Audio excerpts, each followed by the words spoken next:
ಹುಬ್ಬಳ್ಳಿ ಧಾರವಾಡ ಮಹಾನಗರ ಪಾಲಿಕೆಯ ಖಜಾನೆ ಖಾಲಿ ಆಗಿದೆ. ಸಭಾಭವನ ಕಟ್ಟಲಿಕ್ಕೂ ಕೂಡ ಹುಬ್ಬಳ್ಳಿ ಧಾರವಾಡ ಪಾಲಿಕೆಯಲ್ಲಿ ಅನುದಾನವಿಲ್ಲ. ಒಂದು ಅನುದಾನ ಯಾವ ಮಟ್ಟಕ್ಕೆ ಆಗೋಗಿದೆ ಅಂತ ಹೇಳಿದ್ರೆ, ಒಂದು ಸಭಾಭವನ ಕಟ್ಟಲಿಕ್ಕೂ ಕೂಡ ಅವರಿಗೆ ಯೋಗ್ಯತೆ ಇಲ್ಲ, ಯಾಕಂದ್ರೆ ಹಣ ಇಲ್ಲ.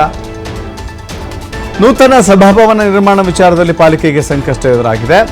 ಪಾಲಿಕೆಯ ಹಳೆ ಭವನ ಶಿಥಿಲಾವಸ್ಥೆ ತಲುಪಿದ್ದ ಕಾರಣ ನೂತನ ಸಭಾಭವನವನ್ನು ನಿರ್ಮಾಣಕ್ಕೆ ಕಾಯಕಲ್ಪವನ್ನು ರೂಪಿಸ್ತಾ ಇದೆ ಪಾಲಿಕೆ. 45 ಕೋಟಿ ರೂಪಾಯಿ ವೆಚ್ಚದಲ್ಲಿ ಸಭಾಭವನವನ್ನು ನಿರ್ಮಾಣಕ್ಕೆ ಯೋಜನೆ ರೂಪುರೇಷೆ ಮಾಡಲಾಗಿದೆ. ಆದರೆ ಕೇವಲ 5 ಕೋಟಿ ರೂಪಾಯಿ ಅನುದಾನದಲ್ಲಿ ಕಾಮಗಾರಿ ಆರಂಭ ಮಾಡಲಾಗಿದೆ. ಕಳೆದ 1.5 ವರ್ಷದಿಂದ ಆರಂಭದ ಹಂತದಲ್ಲಿಯೇ ಇದೆ. ಕಾಮಗಾರಿ ನಿರ್ವಹಣೆಗಾಗಿ ಅನುದಾನದ ಕೊರತೆ ಇದೆ. ಪಾಲಿಕೆ ಅನುದಾನದ ಕೊರತೆಯನ್ನು ಎದುರಿಸ್ತಾ ಇದೆ. ಇದು ಹುಬ್ಬಳ್ಳಿ ಧಾರವಾಡ ಬೆಂಗಳೂರು ಬಿಟ್ಟರೆ ಅತಿ ದೊಡ್ಡ ಮಹಾನಗರ ಪಾಲಿಕೆಗಳಲ್ಲಿ ಇದು ಕೂಡ ಬಂತು.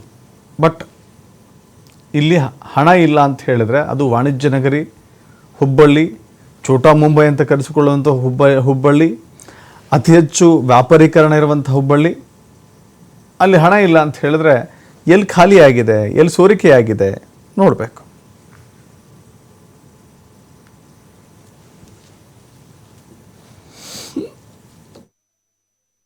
ಸಭಾಭವನ ನಾವು ನಿರ್ಮಾಣ ಮಾಡೋದು ಯಾಕೆ ವಿಳಂಬ ಆಗಿದೆ ಅಂದ್ರೆ, ಆಕ್ಚುಲಿ ಅಲ್ಲಿ ಒಂದು ದೇವಸ್ಥಾನ ಇತ್ತು ಮತ್ತು ಅದೇ ರೀತಿ ಒಂದು ಹಳೆಯದಾದ ಒಂದು ಕಟ್ಟಡ ಇತ್ತು. ಅದೆರಡನ್ನು ತೆರವುಗೊಳಿಸಿ ಅಲ್ಲಿ ನಾವು ಸಭಾಭವನವನ್ನು ನಿರ್ಮಾಣ ಮಾಡ್ಬೇಕಂತ ಹೇಳಿದ್ವಿ.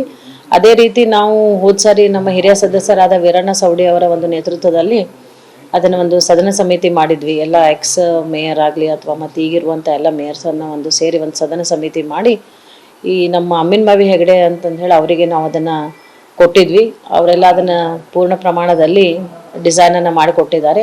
ಆದರೆ ನವೆಂಬರ್ ರಾಜ್ಯೋತ್ಸವ ಮುಗಿದ ಮೇಲೆ ಆ ಸದನ ಸಮಿತಿ ವೀರಣ್ಣ ಸವಡಿ ಅವರ ನೇತೃತ್ವದಲ್ಲಿ ಅದನ್ನು ಸದನ ಸಮಿತಿಯನ್ನು ಕರೆದು ಒಂದು ಸಾರಿ ನಾನು ಆಯುಕ್ತರಾದಿಯಾಗಿ ನಾವು ಅವ್ರನ್ನೆಲ್ಲರನ್ನೂ ಕರೆದು ಅಲ್ಲಿ ಸ್ಥಳ ವೀಕ್ಷಣೆ ಮಾಡಿ, ಯಾಕಂದರೆ ನಾವು ನಮ್ಮ ಈಗೇನು ಹುಬ್ಬಳ್ಳಿ ಧಾರವಾಡ ಮಹಾನಗರ ಪಾಲಿಕೆಯ ಒಂದು ಕಟ್ಟಡ ಈ ನಮ್ಮ ನ್ಯಾಷನಲ್ ಹೈವೇ ಅಲ್ಲಿ ಹೋಗ್ತಾ ಇದೆ.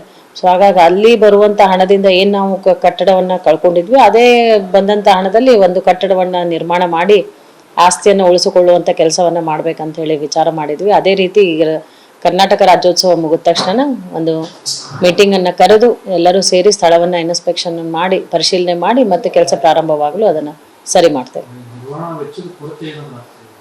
ಇಲ್ಲ, ನಿರ್ವಹಣಾ ವೆಚ್ಚದ ಕೊರತೆ ಅಂದ್ರೆ ಮೇನ್ ನಮಗೆ ಬಂದಿರೋದು ಅಲ್ಲಿ ಒಂದು ದೇವಸ್ಥಾನ ಇತ್ತು. ದೇವಸ್ಥಾನವನ್ನು ಈಗ ಆಯುಕ್ತರ ಕೊಠಡಿಯ ಪಕ್ಕದಲ್ಲಿ ಆ ದೇವಸ್ಥಾನವನ್ನು ಮರು ನಿರ್ಮಾಣ ಮಾಡಿದೀವಿ. ಮತ್ತು ಬಹಳ ಒಂದು ಹಳೇದಾದ ಒಟ್ಟು 40 ಕೋಟಿ ಅಂದಾಜು ವೆಚ್ಚದಲ್ಲಿ ಒಂದು ನಾವು ಪಾಲಿಕೆಯಲ್ಲಿ ಒಂದು ಕಟ್ಟಡವನ್ನು ಪ್ರಾರಂಭ ಮಾಡಿದ್ದೇವೆ. ಸೊ ಅದು ಫಂಡ್ಸ್ ಅವೈಲಬಿಲಿಟಿ ಮೇಲೆ ನಾವು ಪ್ರೋಗ್ರೆಸ್ ಮಾಡ್ತೀವಿ. ಕಾರ್ಪೊರೇಷನ್ ಫಂಡ್ ಸರ್, ಸರ್ಕಾರದ ಫಂಡ್? ಸೊ ಇದು ಕಾರ್ಪೊರೇಷನ್ ಫಂಡ್ಸ್ ಇದೆ. ಸೊ ಅವೈಲಬಿಲಿಟಿ ಆಫ್ ಫಂಡ್ಸ್, ನಮ್ಮ ಕಾಂಟ್ರಾಕ್ಟರ್ಸ್ ಬಿಲ್ಸು ಇನ್ನು ಬಹಳಷ್ಟು ಬಾಕಿ ಇದೆ. ಸೊ ಫಂಡ್ಸ್ ಇದ್ದಾಗ ಅದನ್ನ ಪ್ರಾರಂಭ ಮಾಡಬೇಕು ಅನ್ನೋ ಒಂದು ಇದರಿಂದ ನಾವು ಸ್ಟಾಪ್ ಆಗಿದೆ.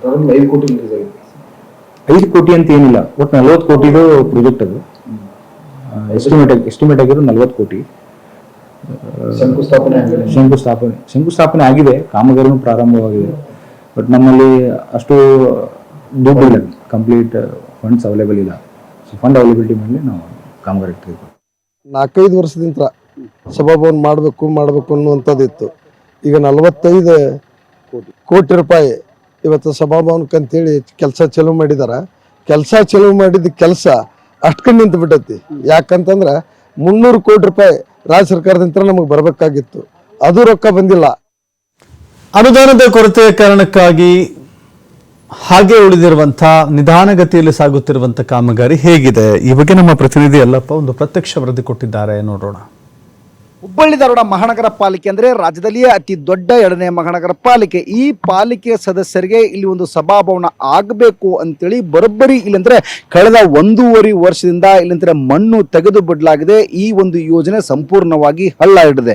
ಅಲ್ಲಿ ಸಭಾಭವನ ಏನು ಮಾಡಬೇಕು ಅಂದ್ಕೊಂಡಿದ್ರು ಅದೇ ಸ್ಥಳದಲ್ಲಿ ನಾನಿದ್ದೀನಿ. ಈ ಒಂದು ಸ್ಥಳ ಇಲ್ಲಿ ಅಂದರೆ ಬರೋಬ್ಬರಿ 45 ಕೋಟಿ ರೂಪಾಯಿ ವೆಚ್ಚದಲ್ಲಿ ಈ ಒಂದು ಕಾಮಗಾರಿಯನ್ನು ಅನುಷ್ಠಾನ ಮಾಡಲಾಗಿತ್ತು. ಆದರೆ ಹುಬ್ಬಳ್ಳಿ ಧಾರವಾಡ ಮಹಾನಗರ ಪಾಲಿಕೆಗೆ ಇವತ್ತು ಅನುದಾನ ಅನುದಾನದ ಕೊರತೆ ಕಾಣ್ತಾ ಇದೆ. ಅದೇ ಒಂದು ಕಾರಣಕ್ಕೆ ಈ ಒಂದು ಸಭಾಭವನ ಇವತ್ತು ಭೂಮಿ ಬಿಟ್ಟು ಮೇಲೆ ಹೇಳ್ತಿಲ್ಲ. ಯಾಕೆ ಇಲ್ಲಿ ಸಭಾಭವನ ಮಾಡಬೇಕು ಅಂದ್ರೆ ಹುಬ್ಬಳ್ಳಿ ಧಾರವಾಡ ಮಹಾನಗರ ಪಾಲಿಕೆಯಲ್ಲಿ ಒಟ್ಟು 82 ಮಹಾನಗರ ಪಾಲಿಕೆ ಸದಸ್ಯರು ಇದ್ದಾರೆ. ಈ ಒಂದು ಸದಸ್ಯರಿಗೆ ಈಗಿರುವಂತಹ ಸಭಾಭವನ ಇಲ್ಲಿ ಅಂತಂದ್ರೆ ಸಣ್ಣದಾಗುತ್ತೆ ಮತ್ತು ಇಲ್ಲಿ ಅಂತಂದ್ರೆ ಆ ಜನರನ್ನ ಕುಂದು ಕೊರತೆಗಳನ್ನ ಆಲಿಸಲಿಕ್ಕೆ ಅಲ್ಲಿ 82 ಸದಸ್ಯರಿಗೆ ಸಭಾಭವನದಲ್ಲಿ ಜಾಗ ಸಾಲೋದಿಲ್ಲ.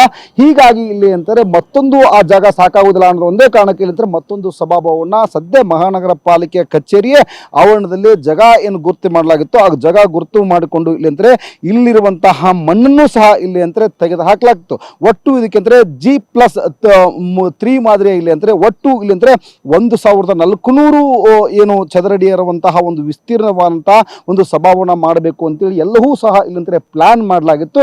ಆದರೆ ಅನುದಾನದ ಕೊರತೆಯಿಂದ ಈ ಒಂದು ಏನು ಯೋಜನೆ ಏನಿದೆ ಸಂಪೂರ್ಣವಾಗಿ ಇವತ್ತು ಹಳಿ ತಪ್ಪಿದೆ ಮತ್ತು ಭೂಮಿ ಬಿಟ್ಟು ಇವತ್ತು ಮೇಲೆ ಎದ್ದಿಲ್ಲ. ಯಾಕಂದ್ರೆ ಬರೋಬ್ಬರಿ ಇದರ ಖರ್ಚು ನೋಡೋದಿಲ್ಲ ಅಂದ್ರೆ 45 ಕೋಟಿ ರೂಪಾಯಿ ಅನುದಾನ ಬೇಕು. ಆದರೆ ಅನುದಾನ ಇವತ್ತು ಮಹಾನಗರ ಪಾಲಿಕೆ ಬಳಿ ಇಲ್ಲ. ಯಾಕೆ ಇವತ್ತು ಮಹಾನಗರ ಪಾಲಿಕೆಯಲ್ಲಿ ಅನುದಾನ ಇಲ್ಲ ಅಂತಂದ್ರೆ ಸರ್ಕಾರದಿಂದ 300 ಕೋಟಿ ರೂಪಾಯಿ ಅನುದಾನ ಇಲ್ಲಿ ಅಂದ್ರೆ ಮಹಾನಗರ ಪಾಲಿಕೆ ಬರಬೇಕು. ಒಂದು ಕಡೆ ಸರ್ಕಾರ ಅನುದಾನವನ್ನ ಕೊಡ್ತಿಲ್ಲ, ಅದರ ಜೊತೆಗೆ ಇಲ್ಲಿ ಅಂತಾರೆ ಮಹಾನಗರ ಪಾಲಿಕೆ ಆರ್ಥಿಕ ಸಂಕಷ್ಟದಲ್ಲಿ ಸಿಲುಕಿಕೊಂಡಿದೆ. ಯಾಕೆ ಸಿಲುಕಿಕೊಂಡಿದೆ ಅಂದ್ರೆ ಇಲ್ಲಿ ಸಿಬ್ಬಂದಿಗಳಿಗೂ ಸಹ ಇಲ್ಲಿ ಅಂದ್ರೆ ವೇತನ ಕೊಡಲಿಕ್ಕೆ ಮಹಾನಗರ ಪಾಲಿಕೆ ಬಳಿ ಹಣವಿಲ್ಲ. ಹೀಗಾಗಿ ಇಲ್ಲಿ ಅಂದ್ರೆ ಈ ಒಂದು ಯೋಜನೆ ಏನಿದೆ ಒಂದು ನೂತನ ಸಭಾಭವನ ಇದೆ. ಈ ಒಂದು ಸಭಾಭವನದ ಯೋಜನೆಗೆ ಇಲ್ಲಿ ಅಂತಾರೆ ಸಂಪೂರ್ಣವಾಗಿ ಇಲ್ಲಿ ಅಂದ್ರೆ ಕೊಕ್ಕೆ ಬಿದ್ದೆ ಹಳ್ಳ ಹಿಡಿದೆ. ಇನ್ನಾದ್ರೂ ಸಹ ಇಲ್ಲಿ ಅಂದ್ರೆ ಸರ್ಕಾರಗಳಿರ್ಬೋದು ಮತ್ತು ಹುಬ್ಬಳ್ಳಿ ಧಾರವಾಡ ಮಹಾನಗರ ಪಾಲಿಕೆ ಏನಿರ್ಬೋದು, ಯಾಕಂದ್ರೆ ಈಗಾಗಲೇ ಲಕ್ಷಾಂತರ ರೂಪಾಯಿ ಖರ್ಚು ಮಾಡಿ ಇಲ್ಲಿ ಅಂತಂದ್ರೆ ಇಲ್ಲಿರುವಂತಹ ಮಣ್ಣನ್ನ ಹೊರಗೆ ತೆಗೆಯುವಂತಹ ಕೆಲಸ ಮಾಡಲಾಗಿದೆ. ಈಗ ಏಕಾಏಕಿ ಇಲ್ಲಿ ಅಂತಾರೆ ಈ ಒಂದು ಯೋಜನೆ ಹಳ್ಳ ಹಿಡಿದ್ರೆ ಈ ಒಂದು ಖರ್ಚು ಮಾಡಿದಂತಹ ಹಣ ಯಾರ್ದು ಅನ್ನೋದು ಒಂದು ಕಡೆ ಅಂತಾರೆ ಪ್ರಶ್ನೆ ಆಗ್ತಾ ಇದೆ. ಅವಳಿ ನಗರ ಜನರ ಆಗ್ರಹ ಏನು ಅಂದರೆ ಸರ್ಕಾರ ಇಲ್ಲಿ ಅಂದ್ರೆ ವಿಶೇಷ ಅನುದಾನವನ್ನು ಕೊಟ್ಟು ಹುಬ್ಬಳ್ಳಿ ಧಾರವಾಡ ಮಹಾನಗರ ಪಾಲಿಕೆಗೆ ನೂತನ ಸಭಾಭವನ ಆಗುವಂತ ಮಾಡಲಿ ಅನ್ನೋದು ಜನರ ಆಗ್ರಹವಾಗಿದೆ. ಕ್ಯಾಮ್ರಾ ಪರ್ಸನ್ ಬೋರ್ ಜೊತೆ ಯಲ್ಲಪ್ಪ ಸೋಲರ್ಗೊಪ್ಪ, TV5 ಹುಬ್ಬಳ್ಳಿ.